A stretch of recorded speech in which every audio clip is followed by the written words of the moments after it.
Today, we're going to take a really calm, kind of philosophical approach to help guide you through all that internal chaos and hopefully anchor you into a place of deep mental stability. We're actually going to look at how the very things that hurt you the most might literally be the keys to your ultimate freedom. Now, I want you to just pause for a second and really think about this. What if your absolute deepest pains, your biggest fears, and yet, even your ugliest moments of jealousy, what if they aren't character flaws at all? What if your jealousy is actually liberation? Wild, right? It completely flips how we usually look at our negative emotions on its head. So, let's get into part one, the purpose of your pain. Let's dive right in and explore what's really behind that sudden annoyance or that incomprehensible sadness you keep feeling and figure out what they're actually trying to tell you. Every break is creating you. It's an incredibly powerful truth. See, so many of us, mostly because of our pasts or childhood traumas, get stuck in this endless loop. We're constantly chasing childhood validation, looking for some kind of stability, just desperately wanting to feel loved or chosen. And when we don't get it, man, we feel totally broken. You might feel like you're moving backwards, right? Like you're not growing up, just looping in that exact same painful cycle. But here's the secret. That loop is going to keep playing on repeat until you recognize the pattern and actively fight against it. The exact moment you fight it, you step right out of the loop. That pain you're feeling, that breaking, it's not destroying you, it's actually actively building your awareness. And that brings us to the actual signals of growth: jealousy, fear, sadness, anger, restlessness.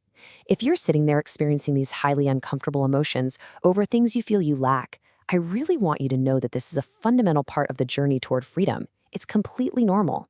You might feel this massive pang of jealousy because someone else has the stability or the connection you desperately crave. But instead of beating yourself up and seeing that as a failure, recognize it as a compass. It's pointing exactly to the spot inside you that needs to heal. All right, moving on to part two, the danger of repression. It's super fascinating to look at why our first instinct, which is usually to just bury these shameful feelings, is actually a really dangerous trap. I need to say this, and I'm speaking directly to your inner anxieties right now. You have every right to feel that. When you feel jealous or angry, the knee-jerk instinct is to just shove it down, repress it, and pretend everything is totally fine. But healing doesn't happen overnight. You can't just flip a switch and say, okay, I don't feel it anymore. You are entirely justified in feeling the way you do. And honestly, unless you let yourself feel everything, you're just not going to grow. Because here's the real cost of avoidance, and exactly why repression is such a trap. Look, if you choose to avoid or repress those shameful feelings, they don't just magically disappear. Instead, step one, you push down the shame. Step two, those unaccepted emotions creep right down into your subconscious mind, where they just fester. And step three, eventually, they start haunting your dreams and leaking into your daily activities. You literally cannot outrun them. Our feelings aren't just there for show. They absolutely demand to be felt so you can ultimately reach a place of real self-acceptance. Which brings us to part three, balancing chaos and stillness. The absolutely crucial point here is figuring out how to manage this overwhelming internal energy once we actually stop repressing it, and we do that by utilizing the duality of chaos and stillness. Think of it like this. There are two distinct forces at play within all of us. On one side, we have what's conceptually described as feminine energy. Now, this is your kinetic expression. It's chaotic, it's flickering, fidgety, and yeah, sometimes it's dark and deeply emotional. It is pure, unbridled energy. On the flip side, we have masculine energy. This represents stillness, calm, structure, and a deeply anchoring consciousness. For that chaotic, kinetic energy to actually be useful and not just destructive, it desperately needs calm structure to guide it. One must absolutely channel the other. So, how do you find your anchor to tap into that stillness? First, you've got to let go of what you cannot control. Fear almost always comes from feeling powerless over your circumstances. Second, just focus on doing your own karma, your own work. Put your head down and focus on you. Third, be present and simply exist. Overthinking is literally the enemy of stillness. And finally, be your own fearless pillar.